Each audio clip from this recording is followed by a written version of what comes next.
Boa noite, Igreja Batista Governador Portela, amigos e irmãos do Facebook, a graça e a paz do nosso Senhor e Salvador Jesus Cristo, amém? A gente está aí dando prosseguimento para mais uma carta paulina, dessa vez a carta de Colossenses. Esse é o nosso estudo que nós fazemos dias de semana, geralmente quarta, né? Às vezes também quinta-feira, né? Excepcionalmente estamos fazendo quinta-feira por causa do meu trabalho, mas geralmente é quarta.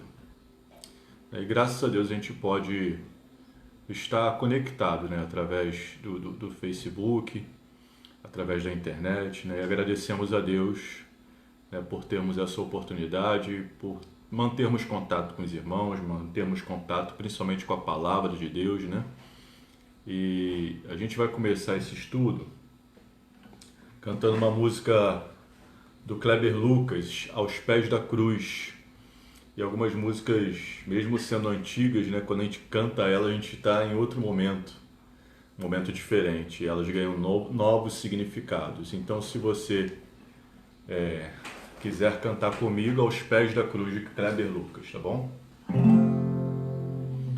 Meu Jesus maravilhoso, és minha inspiração a prosseguir. E mesmo quando tudo não vai bem, eu continuo olhando para ti, pois sei que tu tens o melhor para mim.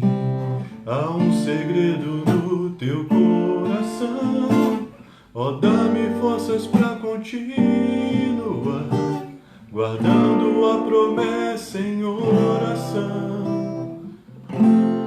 Firme, ó Deus, está o meu coração, firme nas promessas do Senhor.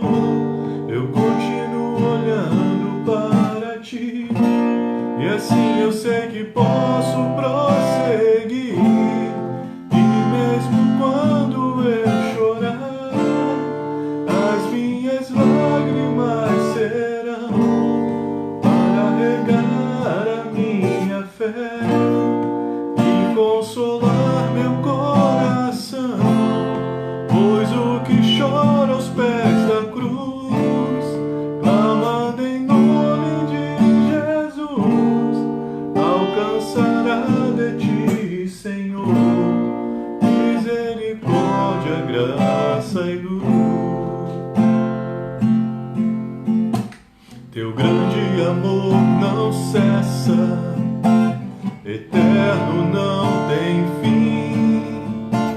Quão grande és tu, Senhor, quão grande és para mim. Tua graça é o meu refúgio, descanso no teu poder. Maravilhoso és, maravilhoso és para mim. Firme, ó Deus, está o meu coração, firme nas promessas do Senhor.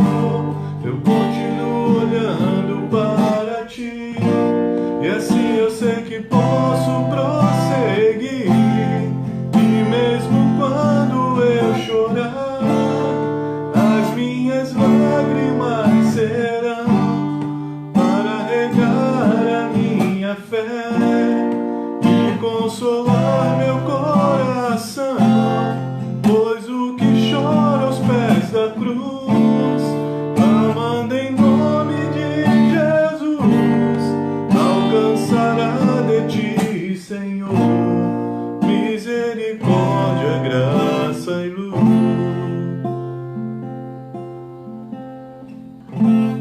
Senhor Deus e Pai, nesse momento, Deus, nós te agradecemos, ó Pai amado, porque nos momentos difíceis das nossas vidas nós podemos ficar aos pés da tua cruz, ó Pai amado. A cruz em que o teu filho sofreu, mas a cruz também em que teu filho venceu. E temos a certeza que, embora, Senhor Deus, padeçamos um pouco nesse mundo, temos a certeza da vitória, Senhor Deus, porque o teu filho Jesus Cristo venceu o mundo. Então nós conservamos o bom ânimo que nós temos. Nós temos um bom ânimo, nós estamos animados em Ti, nós estamos encorajados, nós não tememos o mal, não tememos a morte, ó Pai amado, porque confiamos em Ti. Que como Jesus venceu, nós também iremos vencer. Ó Pai, que o Senhor esteja nos ensinando, Senhor Deus, agora através da Tua palavra, que Teu Santo Espírito esteja nos guiando em toda a verdade. Abençoa cada um que já está online, abençoa cada família que já está online. Ó Deus, ser também com os nossos queridos que estão internados, ó Pai amado, em recuperação, esteja curando eles no nome de Jesus, ó Pai amado.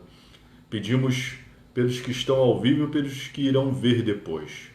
Ó Pai amado, que a Tua graça seja derramada em nossas vidas, que Seus anjos acampem-se ao redor da nossa casa e que a Tua salvação chegue àqueles, ó Pai amado, que não Te conhecem, ó Pai.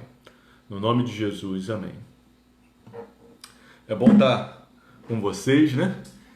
E agora a gente vai estar continuando o nosso estudo em Colossenses. Como eu já falei para os irmãos na semana passada na introdução, Colossenses é uma igreja que Paulo não fundou, muito provavelmente fundada por um discípulo de Paulo, Epáfras, né? É bem provável que essa carta tenha sido escrita de uma das prisões de Paulo, né? E agora a gente vai estar dando prosseguimento no capítulo 1, a partir do versículo 15. É uma igreja também famosa por ser a igreja de Filemão e de Onésimo, né? Tem a carta de Filemão na Bíblia. Cremos que uma das casas que a igreja de Colossos se reunia era na casa de Filemão. Vamos lá, irmãos. Colossenses, capítulo 1. Nós vamos estar lendo a partir do versículo 15. Então, se você quiser pegar caneta, papel, quiser pegar a sua Bíblia, Colossenses capítulo 1, a partir do versículo 15. Amém? Eu vou estar aqui virando a câmera rapidinho para que nós possamos, aqueles que não têm Bíblia, possam acompanhar aqui na minha.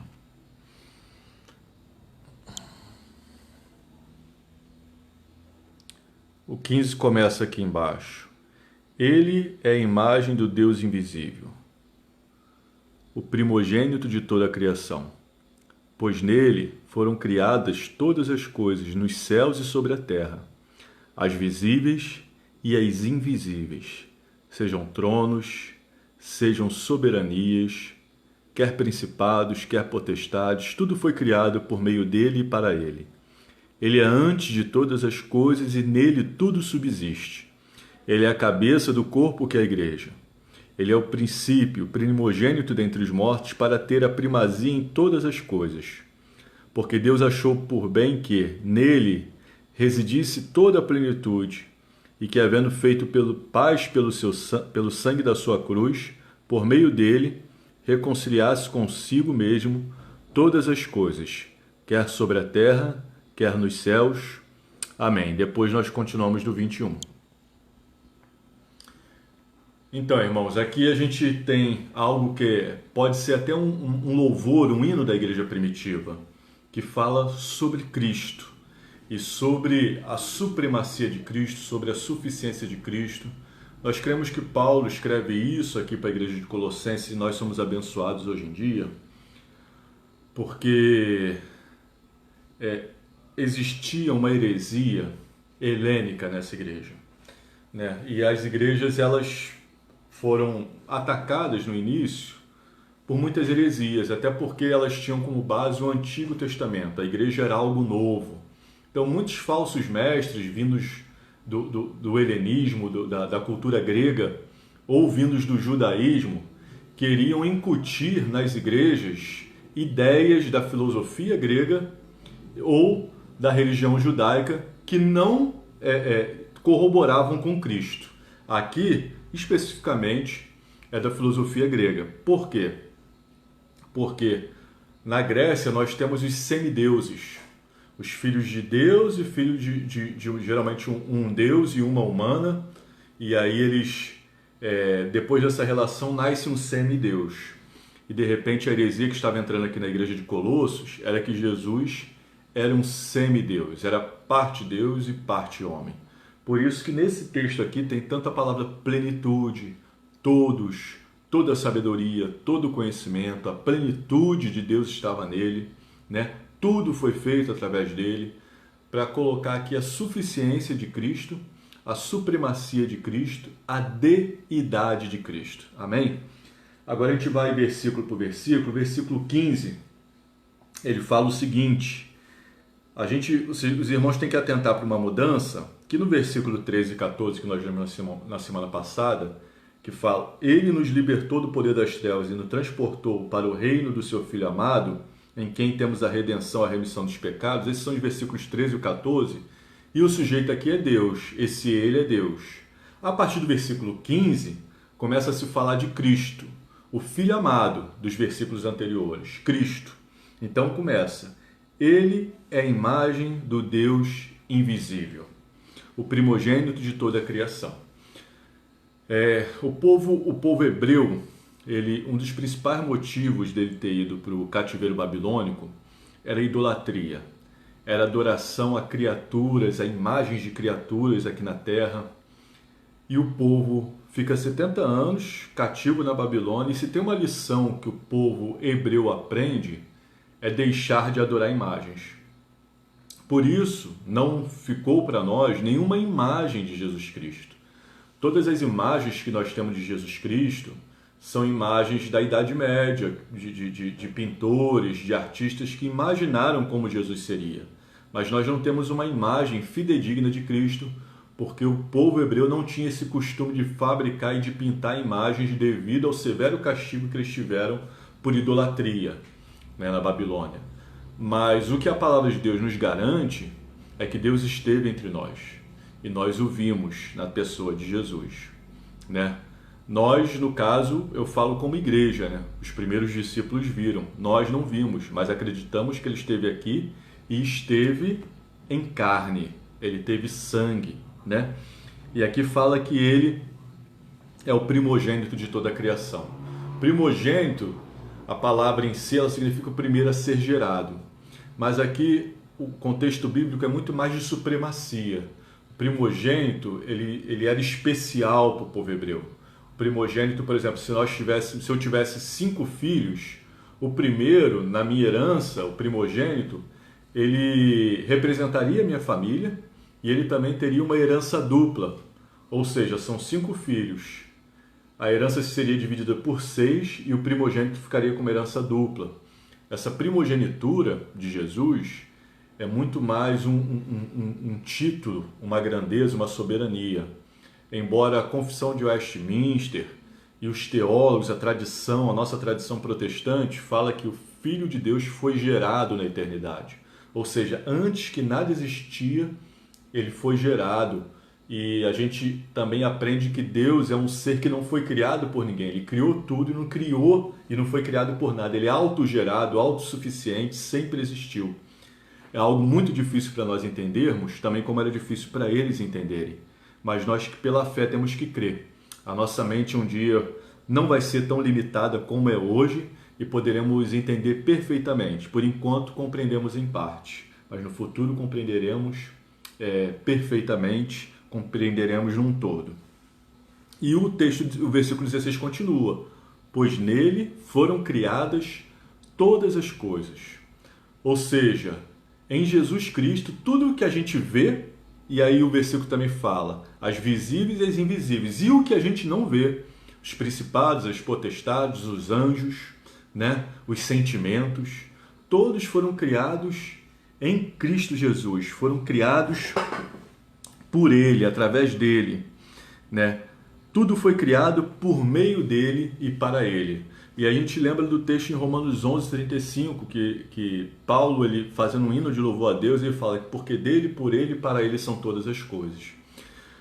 O interessante disso aqui, irmãos, é que o homem natural, o homem que não tem Deus, ele tem sempre uma sensação de vazio.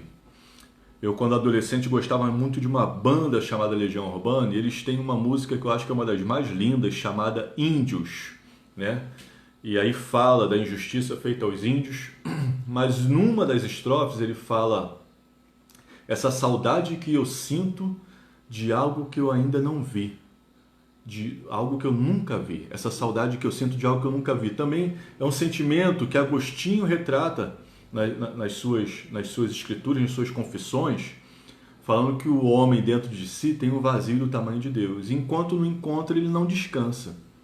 Ou seja, nós fomos feitos por meio de Jesus e fomos feitos para Jesus. Por isso que nós só conseguimos descansar, só conseguimos nos satisfazer quando nós encontramos Jesus. Porque dele, por ele e para ele. Nós fomos feitos para ele, né? O 17 continua: ele é antes de todas as coisas e nele tudo subsiste. Esse subsistir aqui, ele é muito importante. Por quê? Porque o mundo em que a gente está, ele subsiste.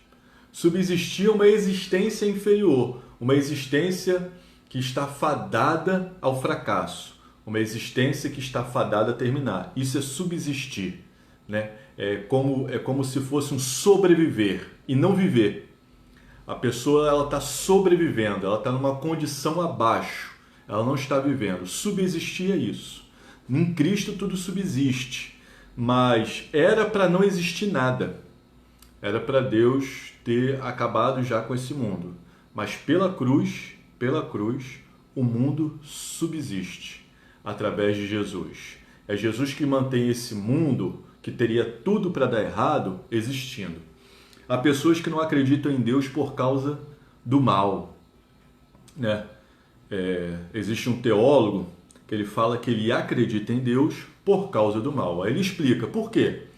Porque aí ele começa a perguntar: o mal tem alguma coisa de boa nele? Não. O mal ele respeita alguma coisa? Não. O mal tem algum limite? Não. Então por que esse mundo ainda não acabou? É porque existe um Deus que refreia o mal. Existe um Deus que impede que o mal reine e que o mal acabe com esse mundo. Por isso que tudo subsiste em Cristo. Mas através da cruz dele, ele nos chama à existência. Tanto que, às vezes, nós conversamos com colegas, diálogos profundos sobre o nome de Deus.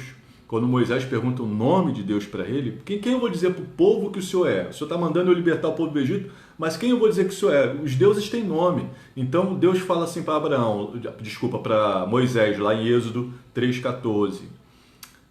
Diga ao povo que o eu sou me enviou a vós. Diga, povo, eu sou o que sou. Eu sou. Ou seja, Deus, ele é o único que existe. Existe de uma forma eterna. Ele não foi, ele não será, ele é. E ele nos chama a ser com ele, né? Ele nos traz a existência em Cristo. Esse é o convite do Evangelho, é o mistério que Deus quer revelar para o ser humano, ele parar de subsistir e passar a existir em Cristo.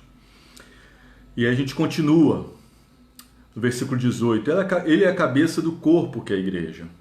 E agora ele sai da criação para uma nova criação, a igreja. Pessoas reunidas, o sentido da palavra igreja no grego é eclésia, que é chamados para uma reunião, chamados para fora da sua casa, como se fosse uma assembleia de condomínio para uma reunião. Só que em Cristo ganha um sentido de chamados para se juntarem a Cristo, chamados para fora de si mesmo para se juntarem a Cristo e serem igreja. E a igreja, ela é um novo povo que começa a partir de Cristo, em que Jesus é o cabeça. Ele é o princípio primogênito dentre os mortos para ter primazia em todas as coisas. Quando fala que ele é primogênito dentre os mortos, não é que ele foi o primeiro a morrer, se bem que poderia, porque as Escrituras afirmam em Apocalipse capítulo 13, versículo 8, que o Cordeiro foi morto antes da fundação do mundo. Mas o sentido aqui é que ele tem a primazia em relação à morte, ele foi o primeiro a morrer e vencer a morte. Ele venceu a morte, ele não está morto. Ou seja, todos que o seguem também vão ir por esse mesmo caminho, né? Para ter primazia em todas as coisas. Ou seja, ele foi o primeiro a vencer a morte, a sujeitar a morte, porque Deus achou por bem que nele residisse toda a plenitude. E aqui a gente volta para o que Paulo está tentando combater em Colossenses. Uma igreja que acreditava que Jesus era meio homem e meio Deus. Não, Jesus foi plenamente homem e foi plenamente Deus. Isso é importante porque algumas pessoas falam, para Jesus era mole resistir à tentação. Ele era Deus. Não, ele era plenamente humano, ele tinha toda a capacidade de pecar que nós temos. Mas ele a cada dia, tanto que ele orava, ele passava madrugadas no monte, tanto que ele lia a Bíblia, A palavra de Deus aparece em Lucas 4, lendo as Escrituras, ele sabia da Bíblia, ele orava, ele jejuava, né? Ele ficou no deserto. Por quê? Para mortificar a carne, porque ele poderia pecar, mas ele não pecou. Nem no momento mais difícil, né, no Getsemane, antes de ir para a cruz, que ele chorou gotas de sangue, ou suou gotas de sangue, de tão grande era a sua angústia, ele falou assim: Pai, se for possível, passa de mim esse cálice, mas não seja feita a minha vontade, mas a tua. Orou assim 3 vezes. Jesus não pecou, ele poderia pecar, mas não pecou. E ele também era Deus, era plenamente Deus. Os teólogos, eles inventaram uma palavra para isso que a gente não consegue entender muito bem, porque nós somos só humanos, né? Nós temos até o Espírito de Deus em nós, mas nós não temos a plenitude de Deus em nós, assim como Cristo tinha, né? Nós não somos Deus, nós fazemos parte de Deus, é diferente, né? Os teólogos cunharam um termo chamado união hipostática do verbo. Hipo, de plena, né? Hipo de plena, ele é plenamente homem, plenamente Deus. Estática, de não ter mudança. Isso não variou a mudança dele não se tornar Deus, nem não se tornar homem. Ele era os dois ao mesmo tempo. E a gente prossegue. Toda a plenitude habitava nele. O 20 fala assim: havendo feito paz pelo seu sangue da sua cruz, por meio dele reconciliasse consigo todas as coisas, quer sobre a terra, quer nos céus. Irmãos, aqui a gente vê um homem plenamente Deus, toda a plenitude de Deus habitando nele, mas nós vemos ele sangrando. E através do seu sangue tendo a paz, tendo a remissão dos pecados. Aqui a gente tem Jesus Cristo como Deus e como homem. Perfeitamente Deus e perfeitamente homem. Aliás, ele é o modelo.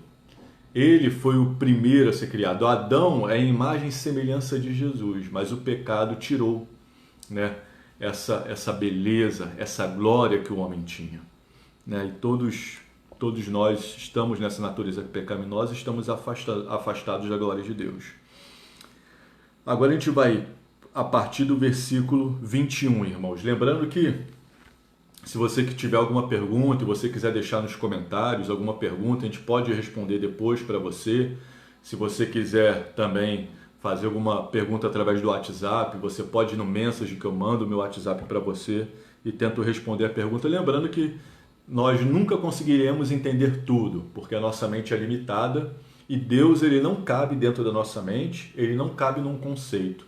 Deus, ele é indefinível, nós compreendemos em parte. Vamos prosseguir? A partir do versículo 21, eu vou estar virando aqui a câmera de novo, tá? A partir do versículo 21, irmãos. E vocês, que no passado eram estranhos e inimigos no entendimento pelas obras más que praticavam, agora, porém, ele os reconciliou no corpo da sua carne, mediante a sua morte, para apresentá-lo diante dele santos, inculpáveis e irrepreensíveis. Se é que vocês permanecem na fé, alicerçados e firmes, não se deixando afastar da esperança do evangelho que vocês ouviram, que foi pregado a toda criatura debaixo do céu, do qual eu, Paulo, me tornei ministro. Então, voltando aqui, irmãos, à explicação do texto, né, nós temos aqui, dos versículos 21 ao 23, o sujeito mudando, o sujeito agora sendo nós que éramos estranhos. Como assim estranhos? Porque o povo judeu, ele tinha as promessas, e o povo judeu achava que as promessas eram pertinentes só a eles. Mas já no início das suas promessas, quando Deus ele chama Abraão, que é o primeiro patriarca do povo judeu, do povo hebreu, dos israelitas, o primeiro a ser chamado dentre aquele povo, ele fala assim: em ti serão benditas todas as famílias da terra. Isso se cumpre em Cristo. É em Cristo que todas as famílias da terra podem ser benditas. Então ele fala: vocês que no passado eram inimigos de Deus, né, no entendimento, através das obras más de vocês, mas aí às vezes a gente pensa, olha, não, mas eu faço coisas boas, eu ajudo, mas muitas vezes, e na maioria das vezes, as obras que nós não fazemos em Cristo, muitas vezes são para nós nos sentirmos bem, para os outros acharem que nós somos pessoas boas. Muitas vezes as boas obras são para impressionar alguém. Toda obra sem Cristo sempre tem um aspecto mau. Em Cristo, por que ela não tem um aspecto mau? Porque quando eu faço uma boa obra agora em Cristo, ela só é boa porque está em Cristo. Porque de mim não poderia ter saído nada de bom. Você é uma pessoa boa, você é uma pessoa... Não, mas é tudo na graça de Cristo. É tudo para a glória de Cristo. Se não fosse Ele, eu não poderia fazer nada. É o João 15,5. Sem mim, nada podeis fazer. Então, o discípulo de Cristo, aquele que é batizado na morte de Jesus, ele crê que é só em Cristo que ele pode fazer as coisas, que é só em Cristo que ele pode existir. Tudo antes é subsistir. Agora, em Cristo, nós existimos. Né? Ele nos reconciliou no corpo da sua carne, para nos apresentar santos, inculpáveis e irrepreensíveis. Nós somos santos, inculpáveis e irrepreensíveis por causa da cruz, por causa da morte de Cristo. Não pelas nossas atitudes, não pelo que nós façamos, não pelo que eu penso, mas pelo que Ele fez. Ele foi perfeito. E aí a gente encontra de novo a substituição. Quem merecia a cruz era eu, Ele foi para a cruz no meu lugar. Quem merecia o céu era Ele, mas nós fomos para o céu através dele. Então foi feita uma troca.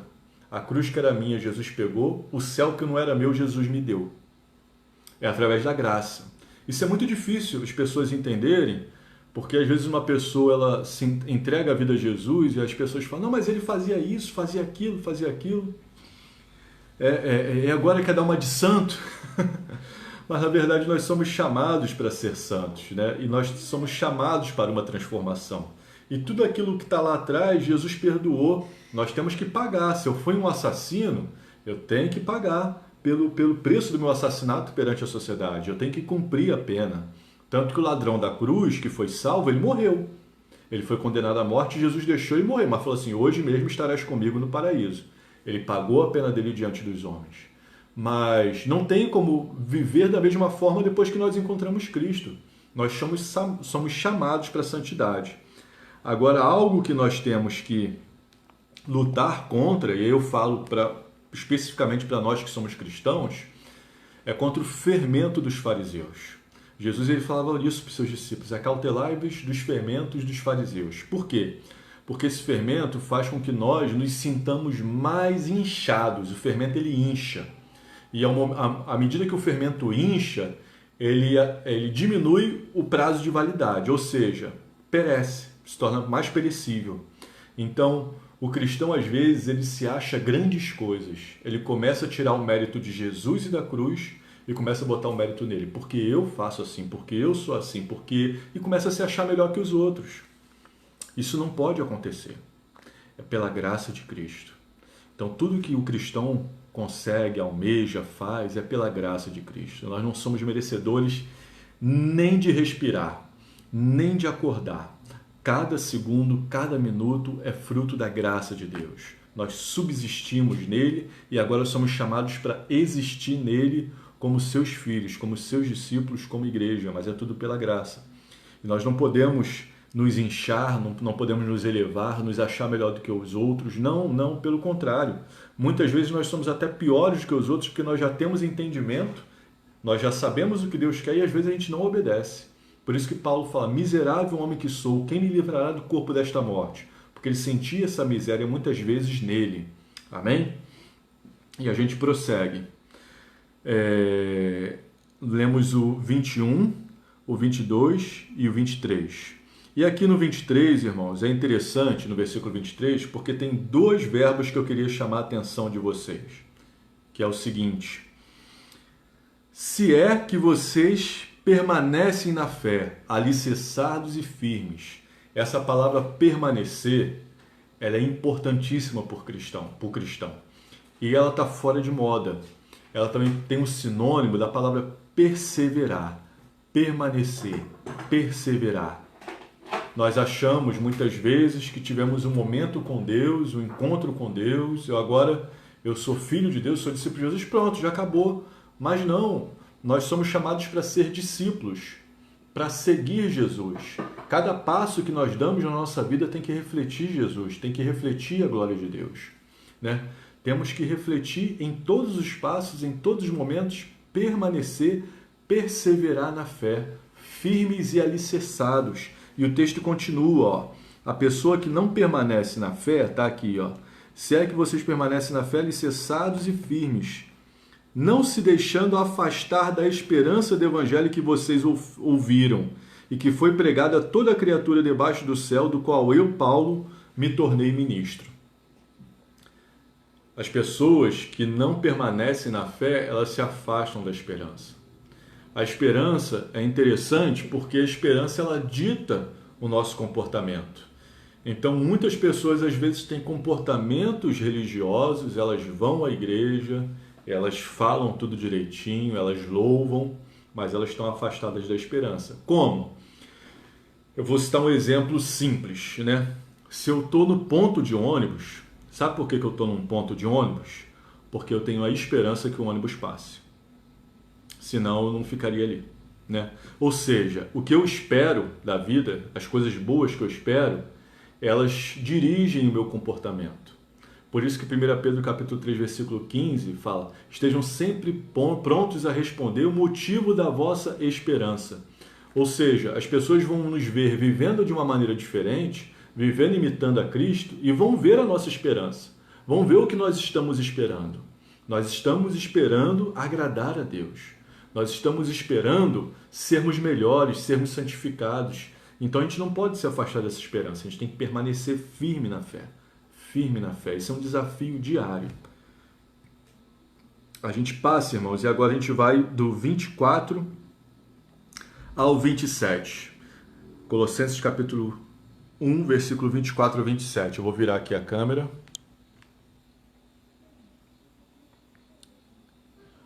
Agora me alegro nos meus sofrimentos por vocês e preencho o que resta das aflições de Cristo na minha carne a favor do seu corpo, que é a igreja, da qual me tornei ministro de acordo com a dispensação da parte de Deus que me foi confiada em favor de vocês, para dar pleno cumprimento à palavra de Deus, o mistério que esteve escondido durante séculos e gerações, mas que agora foi manifestado aos seus santos.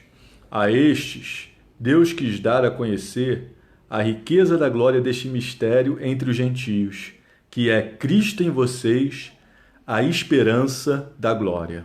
Amém. Então, irmãos, mais uma vez a gente vê aqui algumas palavras bem comuns, né?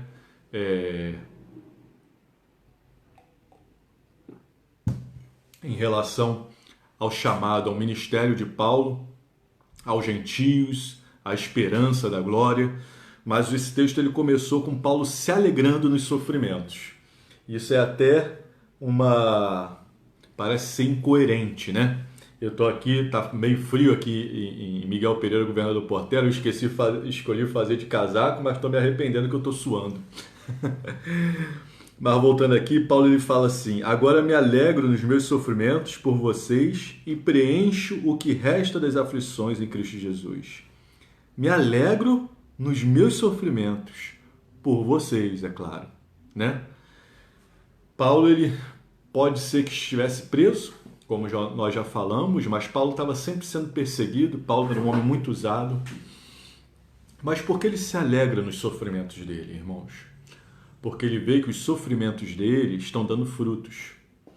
Então, isso é muito comum no líder, né? O líder ele não se importa de sofrer, ele não se importa de fazer sacrifícios, contanto que ele veja que os sofrimentos, os sacrifícios deles estão dando frutos entre o povo de Deus, né? A mesma coisa sou eu fico alegre aqui com os irmãos participando, assistindo o estudo, porque é um tempo de estudo que nós temos antes, é um tempo de preparo, é um sacrifício, a gente se priva da família, se isola em oração, estudando sobre a palavra de Deus. É muito bom ver os frutos, é muito bom ver os irmãos entendendo, participando, agradecendo, mas o meu sofrimento nem se comparava ao sofrimento de Paulo, que se nós formos ver, irmãos, ele já foi açoitado, ele já foi preso entre grilhões, ele já foi apedrejado e dado como morto, ele sofreu naufrágio. Nossa, Paulo sofreu muito. Mas isso já está no chamado de Paulo, isso não é para todos, era um chamado específico de Paulo. Há muito a ele foi dado e muito era cobrado. Mas cada um de nós temos um chamado, uma medida da graça para nós, né? E a perseguição e o sofrimento são inerentes ao cristão. Não existe uma vida sem perseguição, sem sofrimento, sem aflições. Tanto que Jesus já alertou seus discípulos em João 16,33. No mundo tereis aflições, mas tende bom ânimo, porque eu venci o mundo. Então Paulo também estava de olho nessa vitória, essa vitória de Cristo. Ele venceu o mundo. Né? Aqui a gente vê em Atos capítulo 9 o chamado de Paulo. E olha por que Paulo é chamado. Atos capítulo 9, versículos 15 e 16. Eu vou ler aqui para os irmãos. Deus ele fala o seguinte para Ananias, para o homem que foi orar por Paulo. Mas o Senhor disse a Ananias, vá porque este, Paulo, é para mim um instrumento escolhido, para levar meu nome diante dos gentios e reis, bem como diante dos filhos de Israel. Pois eu mesmo vou mostrar a ele o quanto deve sofrer pelo meu nome. Ou seja, Paulo estava alegre porque ele estava cumprindo o chamado que Deus tinha para ele. E isso fica uma reflexão para nós. Será que nós temos cumprido o chamado que Deus nos deu? Será que nós temos cumprido o chamado que Deus tem para nós, para as nossas vidas? Será que de repente a falta de alegria nas nossas vidas não é uma falta de cumprimento do chamado de Deus? Paulo estava alegre, mesmo preso, mesmo sofrendo, mesmo perto de ser condenado à morte, ele estava alegre. Passando, ele fala que ele se tornou ministro, né, deste evangelho, dispensação da parte de Deus, um mistério que estava oculto séculos e séculos. Que mistério é esse, irmãos? É Cristo. Por mais que os judeus eles esperassem o Messias, e eles eram o povo, entre aspas, o único povo que esperava Jesus, eles não esperavam Jesus do jeito que ele veio. Ô irmãos, filho de um carpinteiro, nasceu num presépio, uma pessoa simples, né? Era um homem de trabalho, um homem de dores, era um homem que não se vestia, não tinha posses, não sabia brigar, não era valente como Davi, né? Era um homem que conquistou tudo que conquistou pelo poder do amor, né? Um homem cheio de sabedoria, um homem que não veio redimir um Israel físico, mas um Israel espiritual. Isso era um mistério. É o mistério de Deus que foi revelado e Paulo foi chamado para anunciar entre todos e entre os gentios esse ministério. Paulo, até hoje, nós cremos que, se não foi o maior, foi um dos maiores missionários que já existiu. Paulo pregou o evangelho incansavelmente pelo mundo antigo. E o motivo dele ir para Roma, ele aproveitava os seus júris, os seus julgamentos para pregar o evangelho e para falar de Cristo mesmo à beira da morte, né? E ele ficou muito feliz que ele conseguiu cumprir o ministério dele. Essa era a missão de Paulo. A estes, Deus quis dar a conhecer a riqueza da glória deste ministério entre os gentios, que é Cristo em vocês, a esperança da glória, como nós estávamos falando. Tá? E agora nós vamos para os 2 últimos versículos dessa noite, irmãos. Aqui no capítulo 1, versículos 28 e 29. Este Cristo nós anunciamos, advertindo todos e ensinando-os a cada um em toda sabedoria, a fim de que apresentemos cada pessoa perfeita em Cristo. É para esse fim que eu me empenho, esforçando-me o mais possível, segundo o poder de Cristo, que opera poderosamente em mim. Amém. E aqui a gente tem Paulo falando, né? Que adverte a todos e ensina a cada um. A mensagem do Evangelho é para todo mundo, mas nem todos podem ser ensinados no Evangelho. Por quê? Porque nem todos o aceitam. Nem todos aceitam ser discípulos de Jesus, nem todos aceitam ser seguidores de Jesus, né? Mas aqui é interessante que a advertência é para todos e o ensino é para cada um. Isso aqui é interessante, irmãos, porque muitas vezes a gente quer nuvens de seguidores, a gente quer ter muitos amigos, muitos relacionamentos, a gente quer ganhar tempo ensinando para um monte de gente, mas nós fomos convidados a alcançar pessoas individualmente, ensiná-los, discipulá-los, é o que Paulo está falando aqui, ensinando a cada um toda a sabedoria a fim de que apresentemos cada pessoa perfeita em Cristo. Isso não quer dizer que nós vamos ensinar as pessoas e elas vão se tornar pessoas perfeitas sem erros, né? É um conhecimento perfeito de Cristo. O que significa isso? Apresentar as pessoas com entendimento perfeito em Cristo. É eles entenderem a graça de Cristo. É eles entenderem que em Cristo eles são perfeitos. Não que continuem no pecado, não. Nós tentamos melhorar, nós nos santificamos, tentamos parecer com Cristo, mas sabemos que a nossa perfeição é somente em Cristo, né? Nós estamos nele, nós estamos em Deus. Aqui mais à frente Colossenses vai falar no capítulo 3, nós estamos escondidos com Deus em Cristo, nisto está a perfeição. Então nós queremos que as pessoas entendam isso, que as pessoas entendam, e queremos ensinar a cada um esse mistério maravilhoso e profundo, né? E para esse fim que eu me empenho, esforçando-me o mais possível, segundo o poder de Cristo que opera poderosamente em mim. E aqui, irmãos, está algo que é maravilhoso. O nosso esforço, o esforço do cristão, nós temos que nos esforçar o máximo possível para que o poder de Cristo apareça em nossas vidas. Ou seja, o meu esforço é que o poder de Cristo apareça. O meu esforço é segundo o poder de Cristo. Quanto mais Cristo estiver podendo dentro de mim, né? Esse tem que ser o nosso esforço, né? Nós temos que diminuir para que ele possa crescer, assim como foi João Batista e assim como foi Paulo. E de repente, essa aqui é a chave, né? Eu estava pensando, enquanto escrevi aqui esse estudo, né? Devemos nos esforçar ao máximo para deixar o poder de Cristo emanar de nossas vidas. Irmãos, esse é um grande desafio. Por quê? Porque o ser humano, ele tem um ego muito grande, né? E você vê, por exemplo, Pedro, que seguia Jesus, ele fala assim, ainda que todos te abandonem, eu estou junto contigo. Eu sou diferente deles, eles vão te abandonar, mas eu vou ficar junto contigo, Jesus. E a gente conhece a história. Pedro negou Jesus. Pedro chorou amargamente. Muitas vezes nós somos esses que nos sentimos especiais, mas nós temos que saber que é o poder de Cristo. Então isso complementa o que Paulo está falando antes. Apresentar todo homem com entendimento perfeito em Cristo. É isso.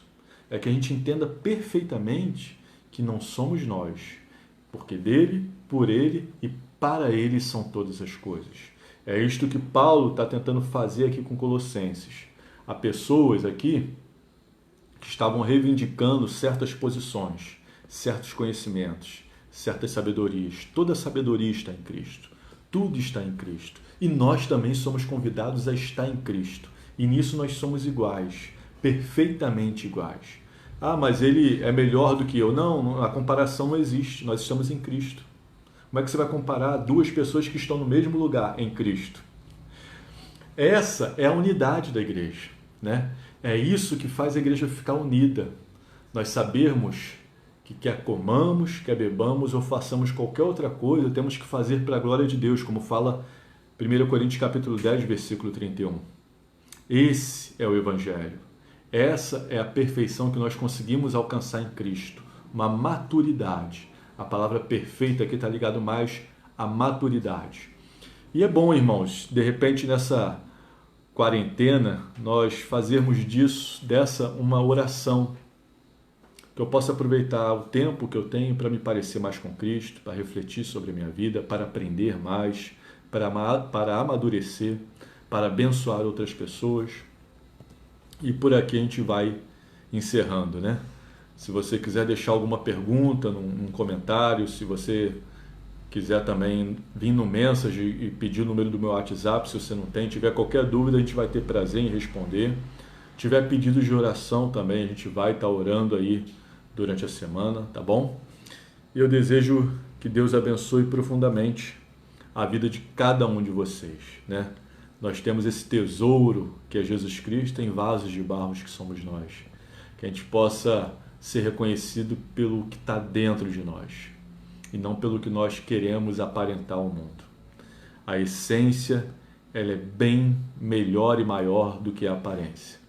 E a essência até torna, né, a aparência boa. Existe um provérbio que fala que o coração alegre formoseia o rosto. Então alegre-se em Cristo. Alegre-se na força do seu poder. Amém? Que a gente possa se alegrar como Paulo até nos nossos sofrimentos, porque são para a glória de Cristo. Vamos orar? Senhor Deus e Pai, obrigado, Senhor Deus, pela Tua palavra lida. Obrigado por essa maravilhosa carta aos Colossenses, uma igreja que Paulo não conhecia, mas que Paulo amava porque um discípulo seu fundou, Epáfras. Então, como fruto do Teu amor, Paulo escreve essa carta e hoje nós somos abençoados por ela. Muito obrigado, Pai, porque nós estamos em Cristo e em Cristo nós podemos amadurecer, nós podemos ser perfeitos e é isso que o Espírito Santo quer fazer com nós. Que nós possamos Te buscar, Pai, a cada dia mais, a cada dia permanecendo em Ti, não nos afastando da nossa esperança. Ó Deus, permanecendo firme, nos fortalecendo na força do Seu poder, ó Pai.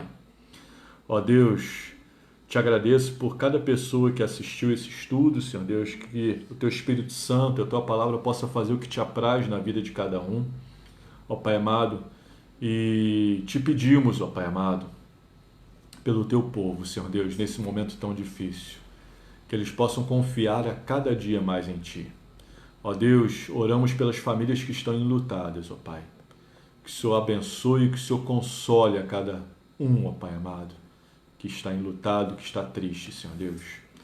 Ó Pai amado, abençoe também, Senhor Deus, as equipes médicas, os enfermeiros, todas as pessoas que trabalham nos hospitais. Ó Pai amado, todas as pessoas que são de serviços essenciais, os comerciantes, motoristas, todos, ó Pai. Esteja os guardando, Senhor Deus. Abençoe também, Senhor Deus, o nosso presidente, os governadores, os prefeitos, os juízes, os legisladores. Dê sabedoria, Senhor Deus, para que eles possam poupar vidas com as suas decisões. Muito obrigado, Senhor Deus, por esse estudo. Em nome de Jesus, amém. Deus te abençoe, foi bom ter você aqui, tá bom? Um grande abraço, até a próxima, paz.